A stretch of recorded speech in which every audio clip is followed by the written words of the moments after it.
Buenas tardes a todos. Qué placer estar nuevamente aquí en la mitad del día del tercer Congreso ACTEC en el marco del Congreso, del 28 Congreso de APRESID y con un invitado de lujo. Verdaderamente es un placer tener por primera vez, y es un honor tenerlo a John de la Parra con nosotros. Tuve la oportunidad de conocerlo a John en un viaje el año pasado a Boston y verdaderamente fue muy disruptiva su charla en Índigo, la compañía de biológicos y demás. Y bueno, y este año pensamos con Martín que era una buena idea poder compartirlo y muy gentilmente accedió a esta conversación y a esta presentación. John, good to see you again. El doctor John de la Parra es un etnobotánico con experiencia en cultivos alimentarios y plantas medicinales. Actualmente es el gerente del portafolio global de alimentos en la Fundación Rockefeller, donde trabaja para avanzar en un sistema alimentario sostenible y justo. Desarrolló, entre otras cosas, la tabla periódica de los alimentos, que es tremendamente interesante y los invito a que vayan a buscarla en www.foodperiodictable.org. Además, como asociado de la Universidad de Harvard, John ha impartido regularmente conferencias y cursos cortos, ha tenido nombramientos adicionales como investigador científico en el MIT, profesor de estudios ambientales en la Universidad de Tufts y profesor de biotecnología en la Universidad del Nordeste.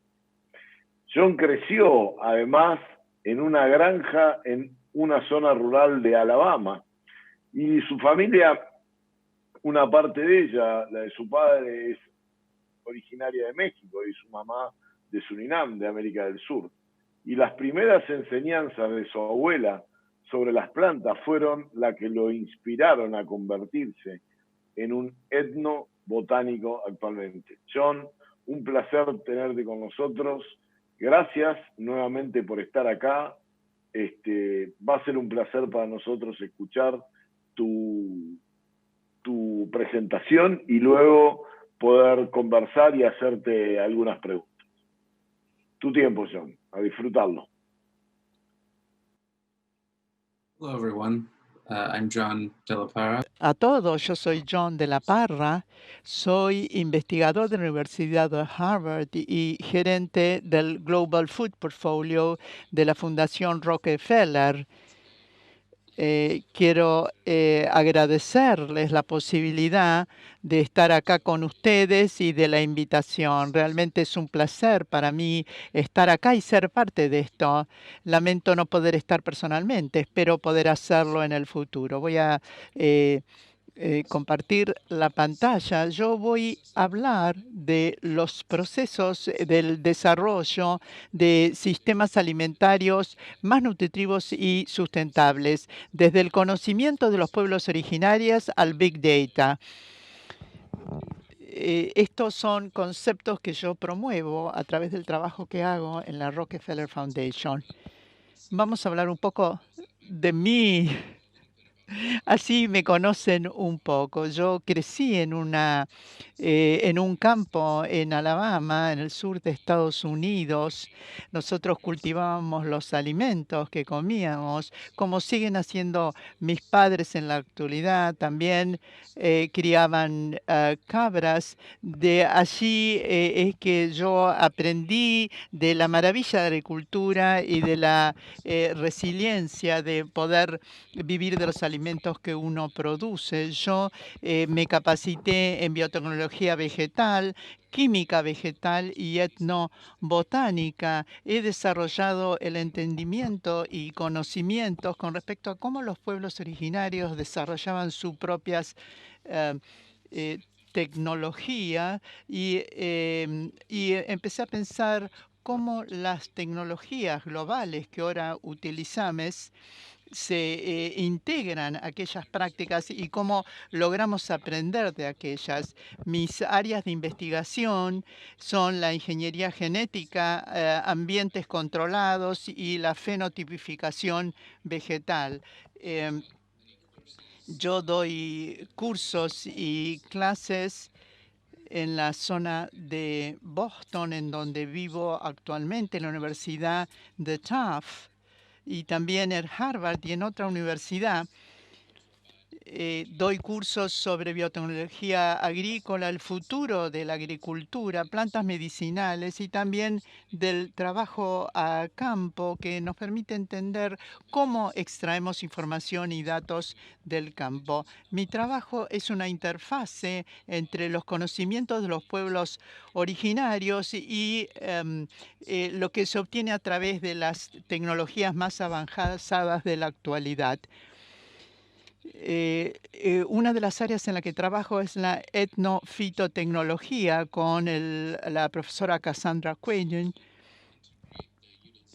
Y yo integro el uso de los conocimientos de la etnobotánica con la biotecnología. En esta imagen, en particular me voy a referir de las plantas medicinales y el inicio de la agricultura, que empieza con los conocimientos de los pueblos aborígenes, los pueblos originarios, y cómo lo fuimos integrando para desarrollar las tecnologías que se utilizan en la actualidad en la agricultura y la biotecnología. Soy investigador de la Universidad de Harvard.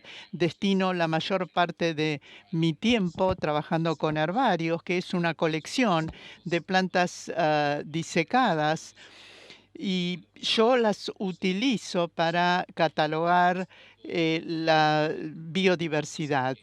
En algunos casos, eh, quizás sabemos que la manera en que se pueda recoger estas plantas no solo tiene que ver con la especie, es decir, las características químicas de la planta no solo tienen que ver con las características naturales de la planta, sino cómo se cultivan, cómo se cosechan y en qué momentos. Y sabemos que muchos de los conceptos que tenemos ahora tienen que ver con el conocimiento de los pueblos indígenas, de los pueblos aborígenos que tenían ciertos conceptos para poder elegir las plantas.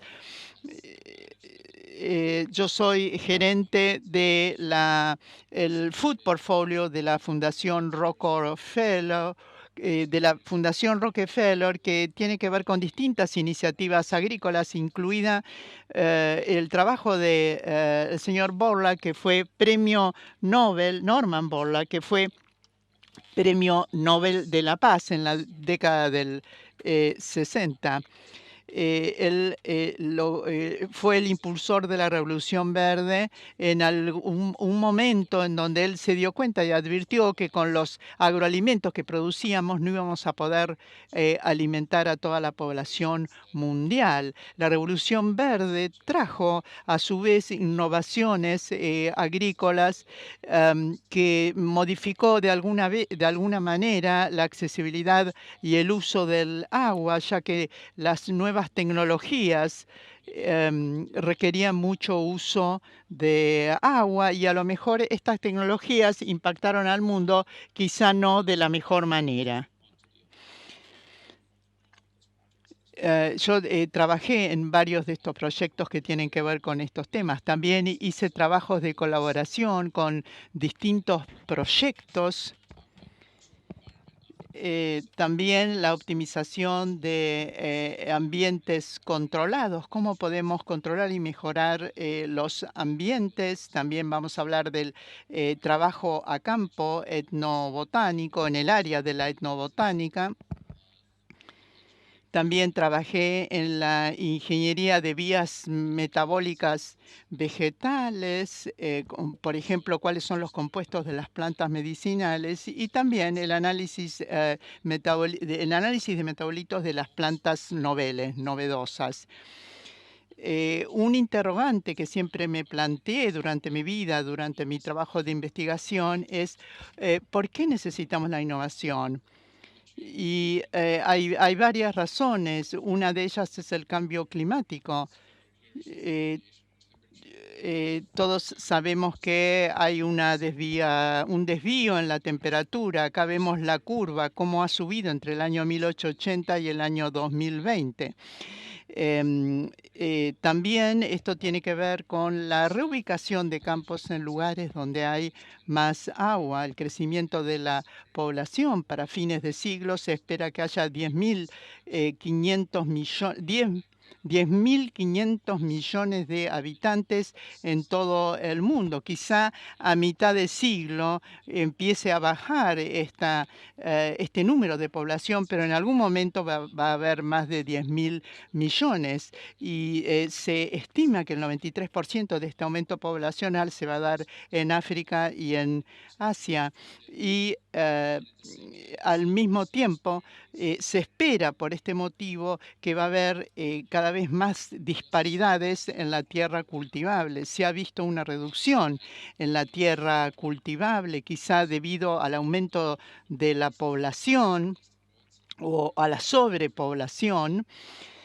Hay países que compran campos offshore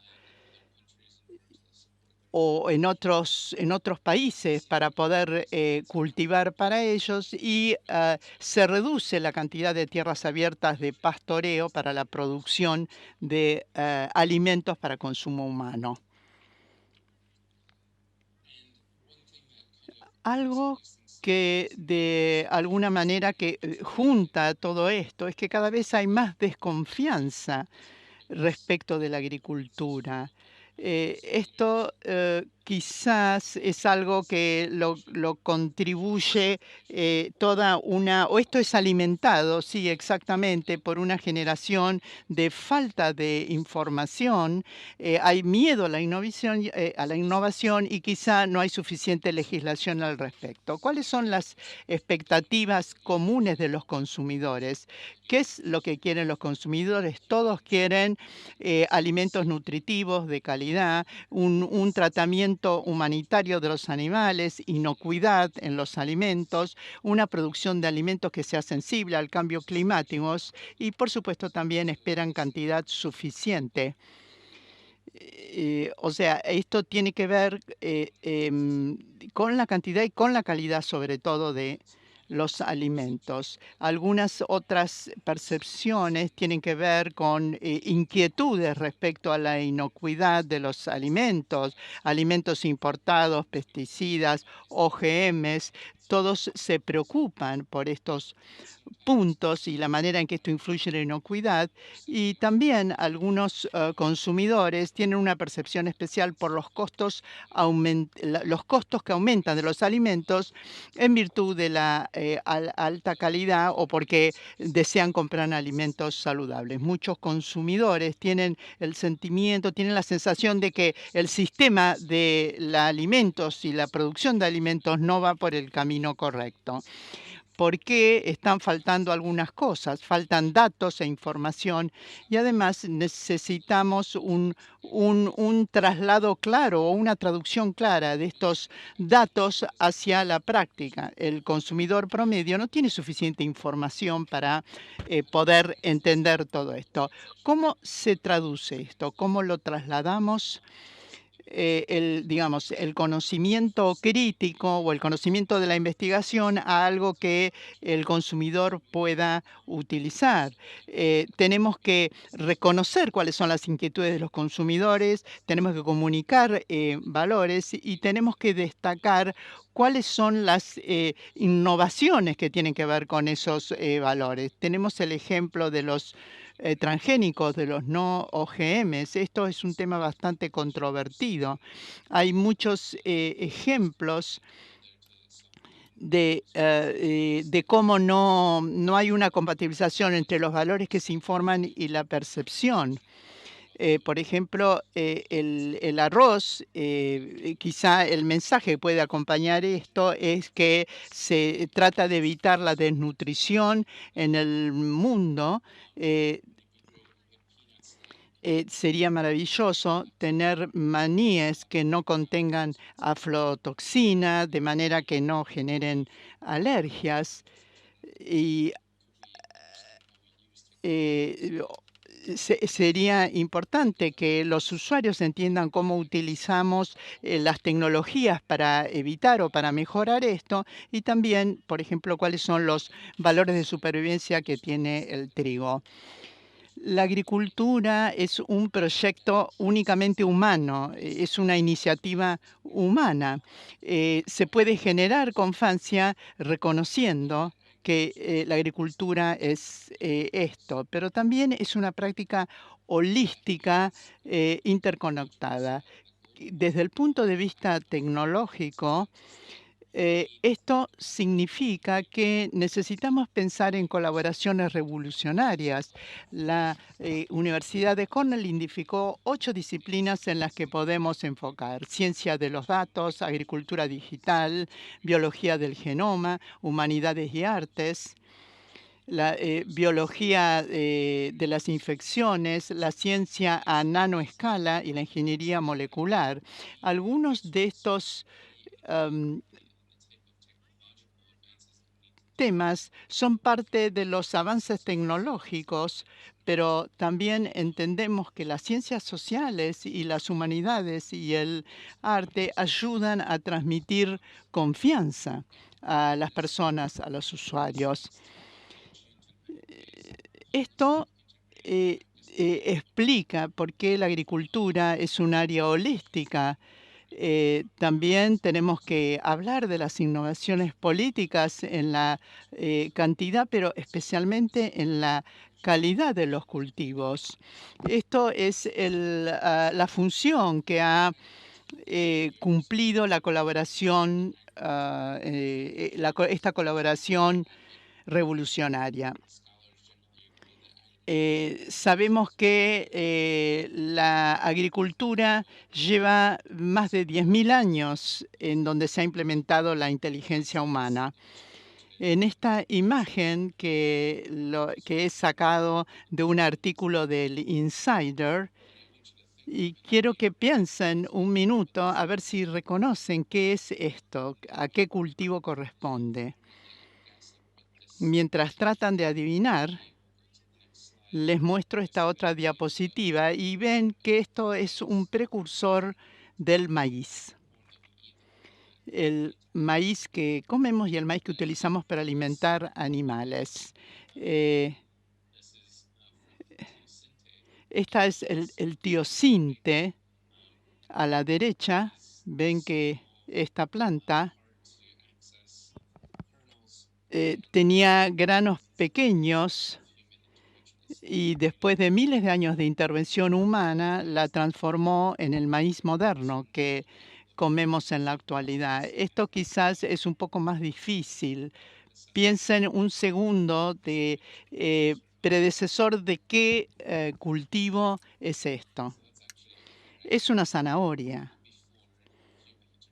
antes de la intervención del hombre, antes de que el hombre tomara esta planta y la transformara en un producto comestible y más nutritivo. La historia dice que lo aprendí en los Países Bajos, que lo interesante es que hay una posible explicación de por qué se hizo la zanahoria, porque Guillermo de Orange, que es, naranja, es una figura histórica muy conocida en los Países Bajos. Para rendirle honor, un comerciante desarrolló este fruto, este producto vegetal, una zanahoria color naranja, aunque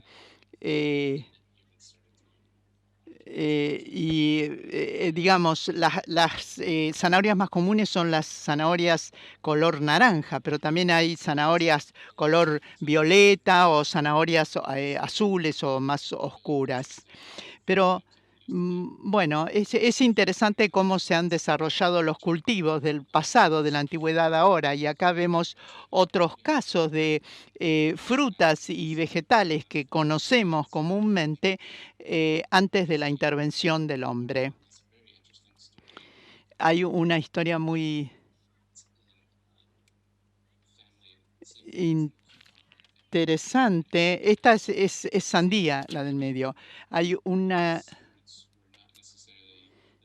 historia muy interesante que cuenta que todas estas frutas y estos productos vegetales en el pasado no eran tan interesantes y sabrosas como lo son en la actualidad. with Algunos seguramente conocerán la Brassica oleracea, que es la especie central, pero después tenemos distintas variedades y muchas plantas diferentes, pero todos son de la misma especie.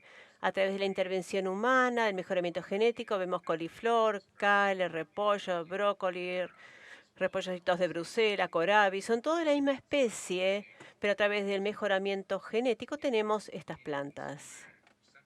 En la percepción de los consumidores, sin embargo, cuando surgen nuevas variedades de plantas, muchos consumidores piensan que hay una modificación genética. Y acá tenemos que ver dónde se traza la línea y la diferencia entre modificación genética y mejoramiento genético en la percepción del consumidor promedio. Hay una definición técnica, por supuesto. Un organismo modificado genéticamente va a tener un DNE extraño que se inserta en un laboratorio. Pero los seres humanos vienen haciendo modificaciones de los cultivos desde hace mucho tiempo. En Estados Unidos, por lo menos, los cultivos con modificación genética son en realidad 10 o 12 cultivos que se comercializan. Hay algunos más que ya están aprobados, pero que todavía no tienen una participación de mercado suficiente. Y como pueden ver, muchos, de hecho, o algunos son cultivos para comida animal, como alfalfa, que es un cultivo modificado genéticamente, y muchos son cultivos estables procesados, por ejemplo, el maíz, colza, que sería el aceite de canola, soja quizás. Entonces, cuando vamos al supermercado en Estados Unidos, por lo menos, la mayoría o la gran mayoría de los productos que vemos no son productos genéticamente modificados, es decir, no tienen un ADN insertado en la planta, aunque hay algunos importantes, como la papaya, que sí fue sometida a modificación genética para que fuera resistente a las enfermedades. Y luego tenemos el mejoramiento selectivo, que sería la hibridización. Tenemos frutas sin semilla, bananas, como dije, y les mostré cómo eran antes las bananas, pomelos. Hay muchos productos de los que los consumidores desconfían porque piensan que hubo mejoramiento genético, pero de hecho no es así. Entonces, básicamente, quería subrayar que hay muchos miles de años durante los cuales se fueron modificando los cultivos y tenemos en contraposición solo 10 años de inteligencia artificial y grandes datos en la agricultura, que es una colaboración revolucionaria que podría llevarnos a conceptos revolucionarios, tan revolucionarios como la banana, el maíz o la zanahoria. Entonces, así como esas cosas fueron cambiando tanto a lo largo de 10.000 años de mejoramiento genético, la inteligencia artificial utilizada correctamente también podría generar una revolución, y sabemos que podemos acceder a cosas como imágenes satelitales, imágenes de drones, innovación en suelo y cultivos utilizando inteligencia artificial, sensores, Internet de las cosas, IoT, agricultura de precisión, robótica. Todas esas tecnologías son revolucionarias y deben trabajarse de manera colaborativa para poder generar cambios. Y a medida que buscamos estas colaboraciones radicales que se han acelerado mucho,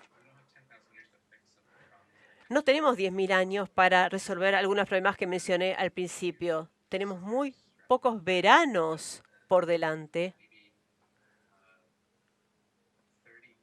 Quizás 30 campañas para poder llevar alimento a 10.000 millones de personas en el planeta.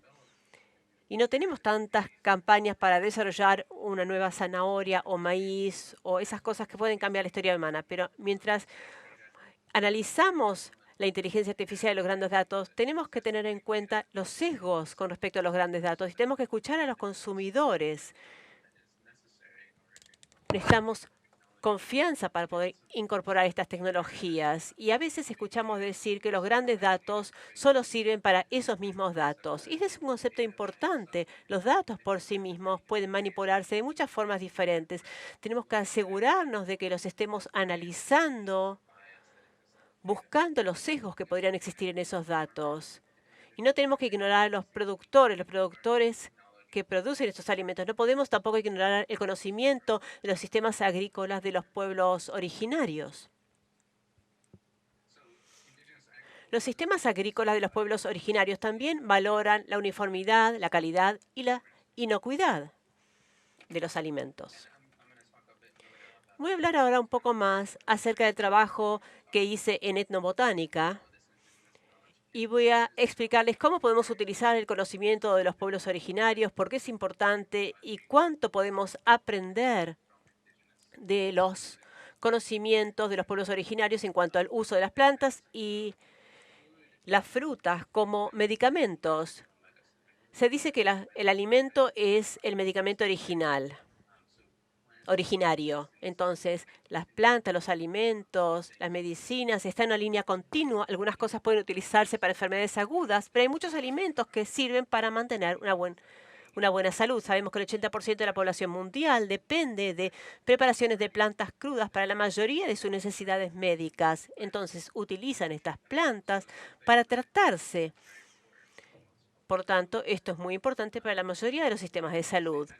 Y cuando hablamos de medicinas, podemos pensar en alimentos en términos generales para el tratamiento de una enfermedad aguda o simplemente para tener una buena salud. El problema de los tratamientos etnobotánicos es que el curandero puede elegir una planta, digamos que sea un alimento o como alimento o como medicina. ¿Cómo puede asegurarse el curandero de que siempre tenga la misma calidad?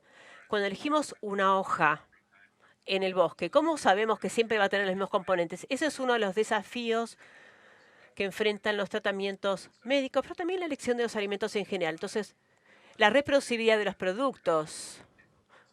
Tenemos una producción de metabolitos que varía mucho. Y luego tenemos también muchos compuestos en esa planta que tienen múltiples efectos farmacológicos o cuasi farmacológicos. ¿Y por qué hacen esto las plantas? Vale la pena subrayar que las plantas no pueden escaparse ni mudarse a un lugar más favorable. Entonces, desarrollan sistemas químicos muy interesantes, usan cosas que los seres humanos valoran por sus propiedades medicinales, sabores, sensores, y eso es un sistema de defensa inducible. Tiene un sistema de defensa activo que podrían ser espinas o una cutícula más gruesa, y otros sistemas de defensa que con frecuencia están involucrados en una especie de guerra química. Digamos que tienen que luchar contra los patógenos. Y acá vemos un nicho ecológico que tienen las plantas. Ella es mamá Margarita del equipo de... tomé la foto del sitio web del equipo de conservación del Amazonas, está en los Andes colombianos. Y se dice que ella camina, sube y baja la montaña todos los días durante 6 horas buscando plantas específicas. Y ella no busca solamente una especie en particular. También busca ciertos indicios ambientales que le digan cuál es la clase de planta que tiene.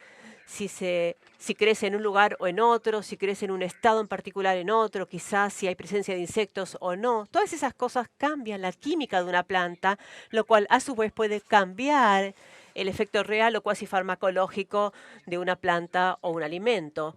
Por lo tanto, estas son percepciones desarrolladas a lo largo de más de 10.000 años de agricultura, pero la capacidad de entender cómo, cuándo y dónde elegir una planta está directamente relacionada con la química de esa planta Y estas son cosas muy valiosas para nuestros sistemas agrícolas. ¿Cuáles son algunas aplicaciones de todo esto? Y acá entra a jugar parte de mi investigación. Yo trabajé en un proyecto para optimizar la hierba doncella. Esta planta se utilizó durante miles de años para toda clase de usos medicinales, desde diabetes hasta malaria, pero hace unos 50 o 60 años se descubrió que también produce sustancias químicas muy potentes que pueden utilizarse para el tratamiento del cáncer. Lo produce en cantidades muy pequeñas, son alcaloides que están en las hojas, son muy valiosas, son considerados un agente por la Organización Mundial de la Salud. Los compuestos son muy complejos como para producir en cantidades importantes en un laboratorio, por lo tanto hay que desarrollarlas en la planta. Un proyecto en el que trabajé consistió en cultivar raíces genéticamente modificadas que podrían producir más de estos compuestos. Y gran parte estaba centrado en cambiar la genética de la planta para que la planta produzca una enzima en particular, por ejemplo, o factores de transcripción que podrían hacer que la planta produjera más de estos compuestos para poder producirlos después en un bioreactor. Y hay formas de hacer crecer estas raíces en un bioreactor para no tener que cultivar la planta a fin de extraer estos compuestos químicos. Lo podemos hacer directamente en un bioreactor.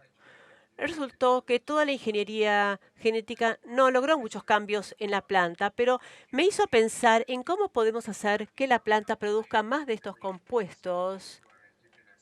Hablando con los pueblos originarios y tratando de entender cómo ellos identifican o logran que una planta produzca un compuesto en particular u otro.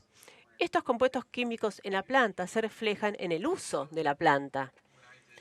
Entonces, lo que hice con estos experimentos fue agregarle una hormona al tejido de la planta que la planta reaccione como si estuviera siendo atacada por un insecto. Y acá vemos A más metiljamonato, P3 y P6, que son los dos picos. Son dos picos nuevos que aparecieron solamente cuando se trató a la planta con una hormona que hiciera que actuara como si fuera atacada por un insecto. ¿Y qué generó esto? Acá lo pueden ver a la derecha. Vemos dos compuestos nuevos que produjo la planta y que después fueron probados a través de bioensayos y que demostraron un potencial prometedor. Y todo esto ocurrió porque empezamos a ver cómo cambia una planta en su entorno. Este fue el primer indicio. Y luego empecé a trabajar con la albahaca. La albahaca produce varios compuestos que ya fueron descritos en cuanto a sus efectos sobre la diabetes y el control del azúcar en sangre. Acá vemos diferentes clases, diferentes cultivares de albahaca. Y vimos que al analizar todas estas variaciones de albahaca, hay una clase que produce mayor cantidad de este compuesto antidiabético que las otras. Y sometimos esa planta a múltiples tratamientos con diferentes hormonas que simulaban un ataque a la planta. El metilsalisato podría estar asociado a una infección fúngica. Y logramos un aumento de 2,5% en eugenol y metiljamonato. Esto es lo que utilizamos con la hierba doncella para simular un ataque. Acá logramos un aumento de 13 veces en este compuesto, pero luego le agregué quitosano, que son cascarillas de insectos, y logramos un aumento de 30 veces en la cantidad de eugenol. Entonces, una persona de los pueblos aborígenes quizás sepa que al utilizar un cierto insecto se cambia la química de un compuesto, o lo contrario. En este caso, simulamos un ataque por parte de un insecto agregando quitosano y logramos un aumento de 30 veces en este compuesto eugenol. Arriba pueden ver el pico sin tratamiento y abajo vemos el pico después del tratamiento y la producción de este compuesto. Y todo esto estaba relacionado en cierta forma con la manera en que las comunidades de pueblos originarios manejan y entienden cómo cambia la calidad de los productos o de las plantas o de los alimentos con el entorno. ¿Cómo podemos aplicar estas ideas? a través del sabor optimizado. El eugenol es un compuesto de sabor. Podemos cambiar, si queremos cambiar el sabor de algo, podemos utilizarlo. Tenemos que escuchar cómo los pueblos originarios seleccionan estos compuestos y qué pasa, en consecuencia, nutrición optimizada. La idea de un nutracéutico o algún compuesto que esté en la planta y que tenga algún valor desde el punto de vista nutricional. Y también podemos hacer lo contrario, podemos optimizar una planta para que pueda resistir condiciones climáticas cambiantes, por ejemplo, un clima más árido. ¿Y cómo podemos aplicar estas ideas a la agricultura? Podríamos utilizarlo para predecir los climas óptimos para los cultivos. Podemos utilizar estos experimentos para entender cuáles son los climas que podrían ser ideales si es un lugar que genera ciertos cambios en una planta que la benefician o no. Y también podemos producir algunos productos agrícolas óptimos en entornos controlados y reaccionando para que reaccionen como nosotros queremos que reaccionen. Controlar el ambiente, sistemas hidropónicos, condiciones de invernadero, para replicar situaciones ideales. Y luego medimos con exactitud, como vieron en la diapositiva anterior, utilizamos espectrometría de masa para entender exactamente cómo cambia la química. Trabajamos con diferentes tipos de albahacas que se cultivan de diferentes formas y vemos que cada pico acá representa un elemento constituyente del sabor y todos cambian en función de dónde se estaba cultivando esa planta. Hicimos un trabajo que se llamó la ciberagricultura del sabor. El objetivo era la optimización de los metabolitos de las plantas utilizando grandes datos de inteligencia artificial. Y hubo titulares en los diarios por el impacto potencial de este trabajo. Después de trabajar con estos entornos controlados, ambientes controlados, hicimos mediciones y apuntamos a optimizar. Este era un modelo que muestra cómo empezamos a trabajar. Empezamos con recetas iniciales para lograr que las plantas crezcan hasta la madurez. Y después, del lado de los grandes datos, extrajimos los indicadores óptimos para optimizar un compuesto en particular, desarrollamos modelos sustitutos y luego descubrimos cómo optimizar los parámetros. En línea con esto, en este momento estoy trabajando en la Fundación Rockefeller en un proyecto. Les diría que entren en www.foodperiodictable.org. Estamos armando una tabla periódica de los alimentos. Es una iniciativa que crea métodos y kits estandarizados para medir la materia oscura de los alimentos. Hasta el momento medimos unos 150 compuestos en los alimentos, pero sabemos que hay hasta 30.000 metabolitos o compuestos diferentes en los alimentos que no estamos siguiendo. Tenemos una gran base de datos con el objetivo de crear una forma estandarizada de medir esto y ver cómo afectan las condiciones ambientales, las condiciones de almacenamiento, etc. Este es un proyecto que, si les interesa, contáctense conmigo, por favor, o ingresen en el sitio web foodperiodictable.org, ya que estamos organizando varias reuniones y hay una reunión que tendrá lugar a principios de septiembre sobre este tema. Parte de esos datos van a pasar a algo que llamamos el Food Dome. Este es el grupo de Laszlo Barbasi. Todos estos compuestos podemos empezar a vincularlos con características específicas de una enfermedad y así podemos ver cuál es importante para cada enfermedad. Todo esto nos lleva a ver un camino revolucionario hacia adelante con activos digitales existentes, datos climáticos, datos sobre cultivos, imágenes satelitales, datos sobre el suelo. Y también tenemos metas de optimización que incluyen no solamente las ganancias, la calidad y la cantidad, sino también la sustentabilidad, la nutrición y la equidad. Y si nos regimos por estos principios, vamos a contar con estándares bien desarrollados. Como dije, los estándares son muy importantes, datos exactos, disponibilidad abierta y desarrollo de redes agrícolas abiertas. Si tenemos todo esto, podemos empezar a construir un ciclo revolucionario de colaboración que empieza formando redes globales, que pueden acordar normas técnicas, desarrollar herramientas de recopilación de datos, implementar técnicas de inteligencia artificial, diseminar el acceso a la información. Estas colaboraciones agrícolas revolucionarias dependerán de que todos los actores estén presentes, los negocios, el sector académico, el gobierno, los consumidores y las organizaciones sin fines de lucro, especialmente las voces que quizás tradicionalmente no se han incluido, como las voces de los pueblos originarios. Sabemos que tienen información y aportes valiosos que hacer y tienen que ser parte de las conversaciones en el futuro. Quiero agradecerles a todos por su tiempo, por haber escuchado mi presentación. Les agradezco que me hayan escuchado y voy a estar presente para responder sus preguntas después de esta grabación. Muchas gracias. Extraordinario, John. Muchas gracias. Verdaderamente no, la primera vez que escuché de etnobotánica fue contigo el año pasado y no deja de sorprenderme el valor de la historia, ¿no? Al tal punto llega que no creo que Guillermo de Orange sepa que hoy lo conocen en todo el mundo, pero nadie sabe por qué existe esa zanahoria efectivamente o tiene el color naranja, ¿no? Muy interesante realmente. Vamos a ir recibiendo algunas preguntas, pero tengo mi teléfono explota y me empiezan a llegar a mí directamente, no solo por el chat de Apresid. Y bueno, son muchas las aristas que diste, ¿no? Y por diferentes lugares.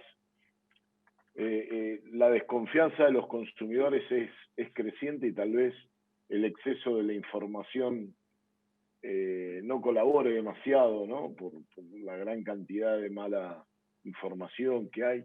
¿Cómo te parece que van a resolverse esas cuestiones desde el punto de vista de la confianza, ¿no? ¿Te parece que los modelos de las certificaciones, tal como los conocíamos, están terminados y viene una nueva época de certificación, por llamarlo de alguna manera, o de otorgamiento de confianzas?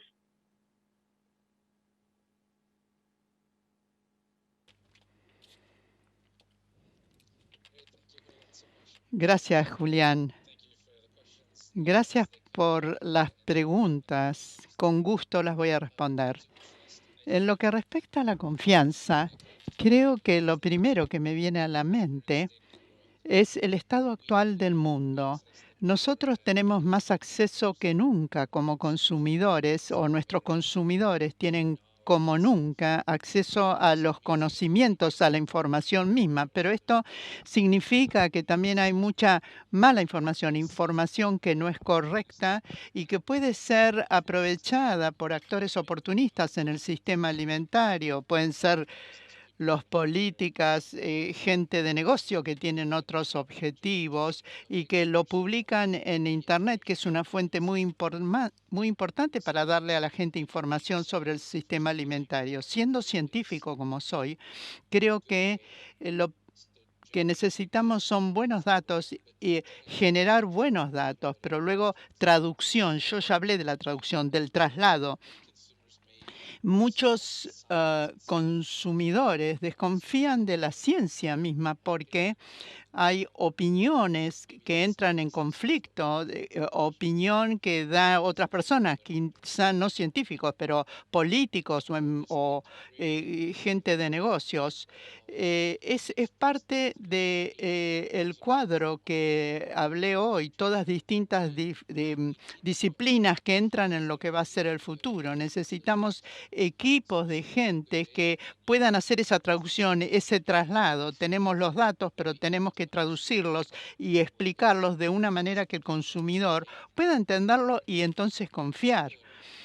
En particular con respecto a los OGM, los transgénicos, hay mucha desconfianza al respecto. Y bueno, con razón, porque hubo muchas prácticas comerciales que no han sido las mejores en este sentido.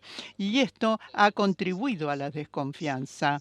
La ciencia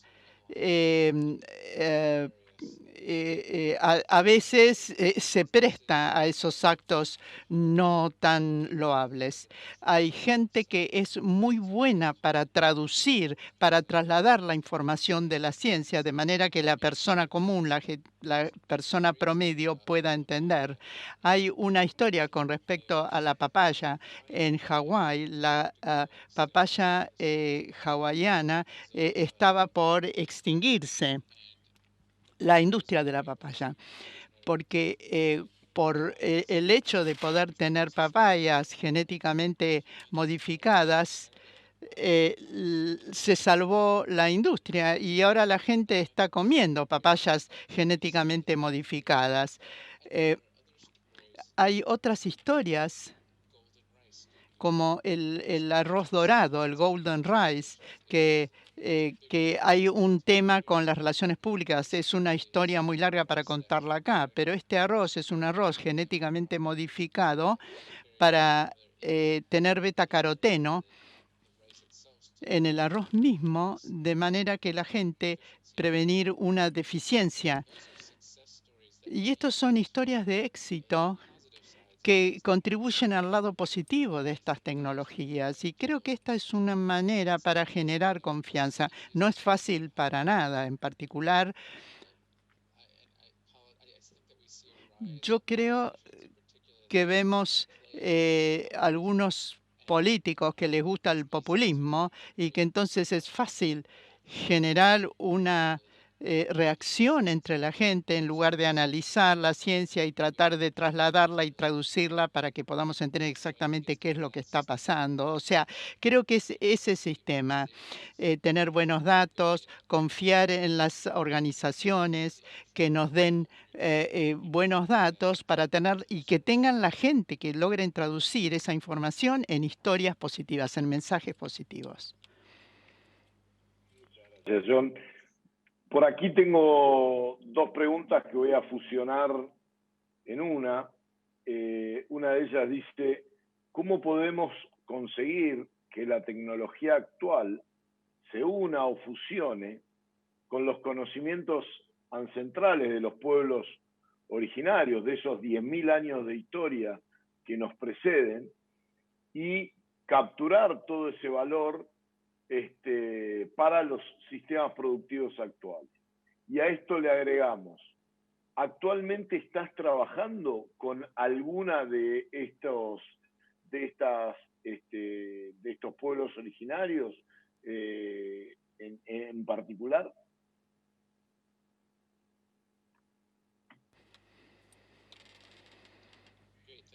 Gracias por esa pregunta, es muy importante. Con respecto a la primera parte de la pregunta, ¿cómo hacemos esto? Es una pregunta interesante.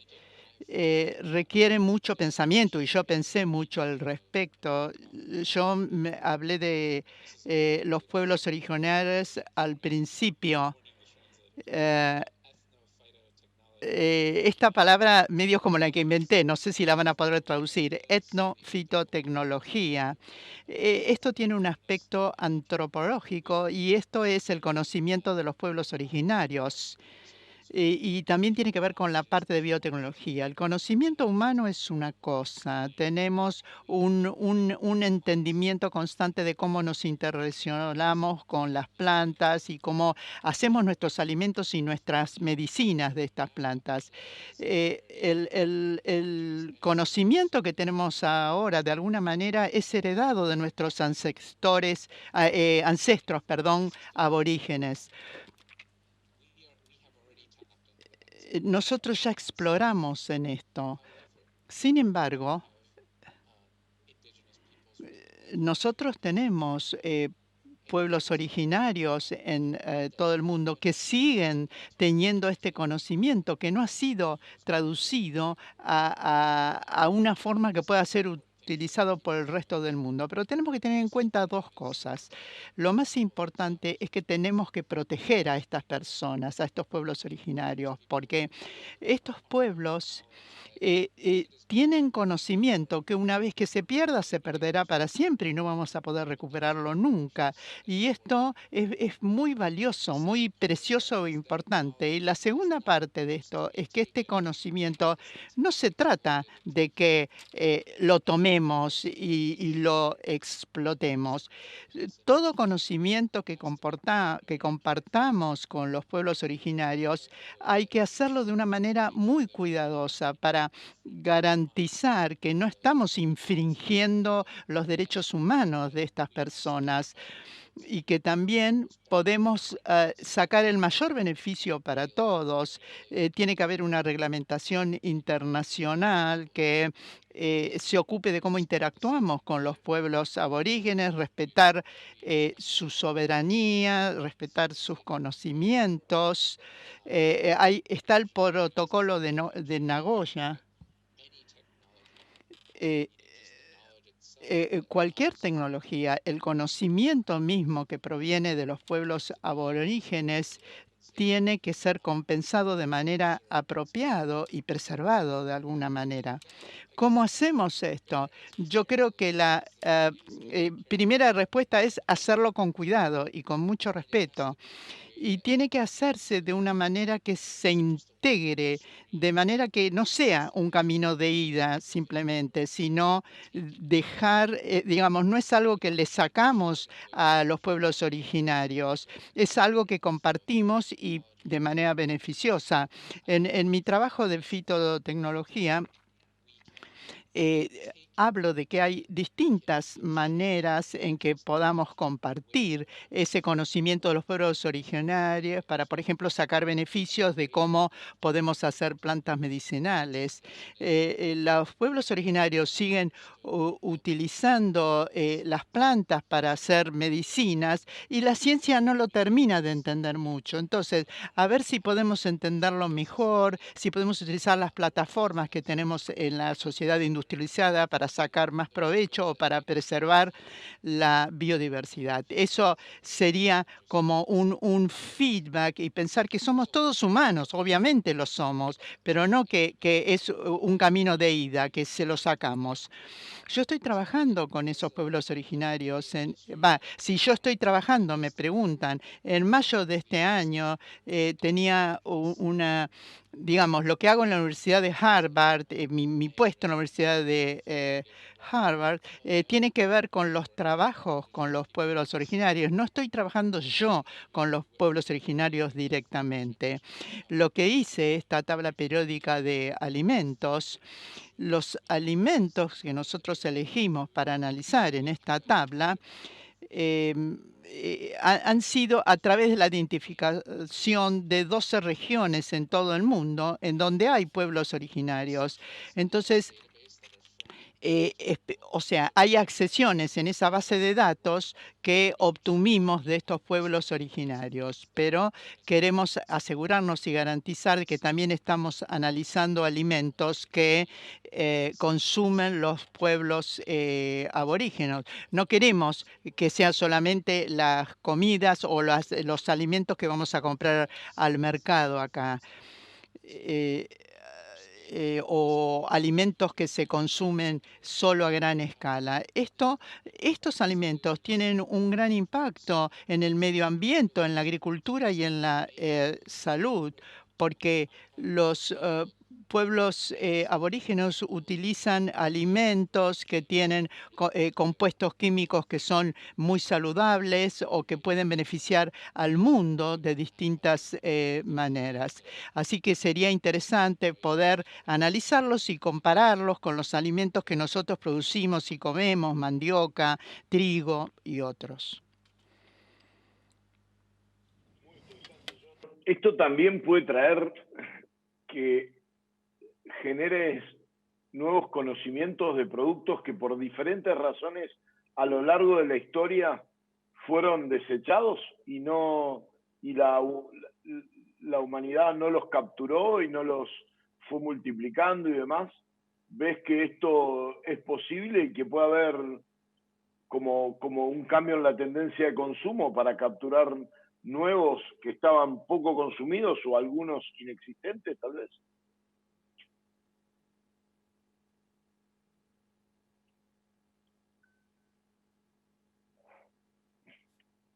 Yes, so that's a great.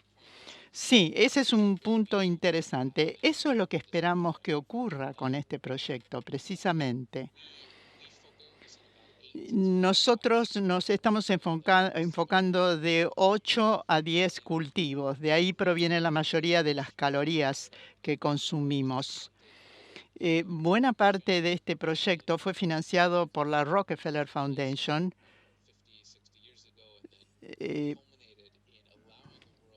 Y esto le permite a la población del mundo cultivar para evitar el hambre en el mundo. Y esto quizás ha salvado miles de millones de vidas con el tiempo. Sin embargo, esto hace que la población justamente crezca y siga creciendo y no pare de crecer. Por eso decimos que vamos a llegar a ser 10.500 millones de habitantes y esto va a ser difícil de manejar. Y al mismo tiempo, esos cultivos que se desarrollaron durante la Revolución Verde y las prácticas asociadas o resultantes que tuvo efectos colaterales como contaminación del agua subterránea o el uso excesivo de fertilizantes, ha sido un aporte negativo al mundo. Considerando la biodiversidad y tratando de buscar nuevos cultivos, podemos llegar a crear nuevos mercados y podríamos llegar a, o las comunidades indígenas pueden llegar a conocer justamente otros cultivos y nosotros podemos llegar a conocer cultivos que son mejores para nosotros porque tienen más nutrientes. Pero si no tratamos de analizar y de explorar esos datos científicos, no lo vamos a saber nunca. Así que eso sería un beneficio importante de los proyectos como es, por ejemplo, esta tabla periódica de alimentos.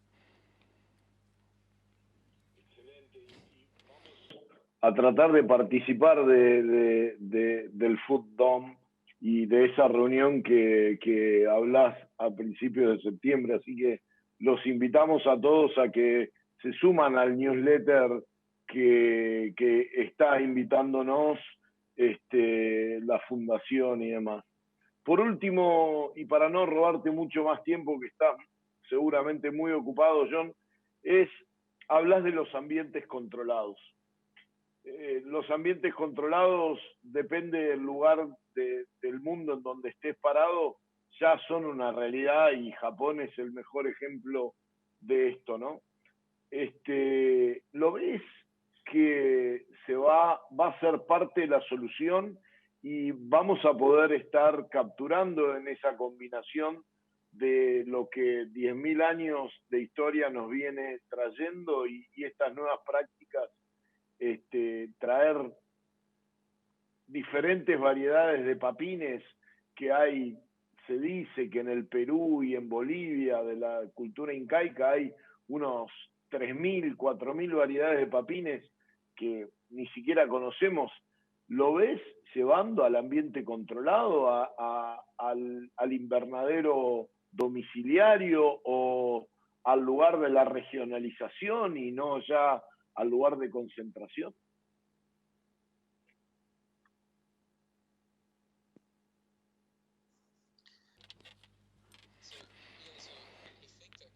Yo creo que los ambientes controlados son interesantes y son tecnologías en desarrollo que se han utilizado en dos áreas de investigación principales.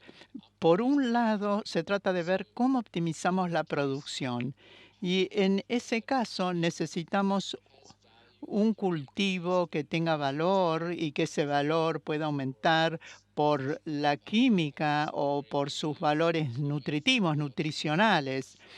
Por ejemplo, en los compuestos saborizantes o la menta o la albahaca porque en un ambiente controlado podemos optimizar la producción, podemos tener una cantidad interesante de estos compuestos químicos.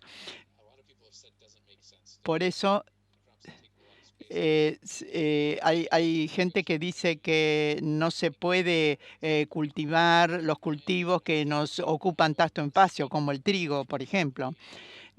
Ahora la tecnología de punta están buscando cultivos que tengan un alto valor. Y la otra parte sería es que también podemos testear o hacer ensayos en los distintos ambientes o, por ejemplo, tenemos que averiguar en dónde podemos cultivar esas papas de la zona andina o en otros lugares se pueden replicar o se puede replicar parte del clima. Y antes de llevar las papas y tratar de cultivarlas en la otra punta de mismo, a lo mejor se puede crear un ambiente controlado y hacer distintas pruebas con distintas variedades de esas papas. O sea, hay dos aspectos. Por un lado, la optimización de algo específico y por otro lado, hacer ensayos con los distintos climas posibles. Maravillosa la exposición. Me quedaría, y muchos de los que están acá, me siguen llegando preguntas, pero los tiempos no dan para mucho más. ¿Alguna reflexión que quieras compartir y cerrar esto? Sí, muchas gracias por recibirme. Esto ha sido maravilloso. Y cualquier pregunta que quieran hacerme de aquí en más en el futuro, me pueden mandar un email. Y también los invito a que vayan a www.periodic Table o Food Periodic Table. Ahí tendrán información sobre cómo revolucionamos el razonamiento sobre los alimentos. Saludamos. Esta es tu casa, John, a partir de ahora, y todo lo que podamos desde APRESID ayudarte, estamos a tu disposición. Muchas gracias por tu tiempo, por habernos dado este privilegio de estar contigo. Y bueno, un saludo a todos. Aprovechemos esta charla para romper cabezas porque verdaderamente fue muy disruptiva. Es una excelente forma de cambiar nuestras miradas y prepararnos para lo que viene y seamos parte de lo que viene. Un abrazo, John, y hasta pronto, si Dios quiere. Gracias. Muchas gracias.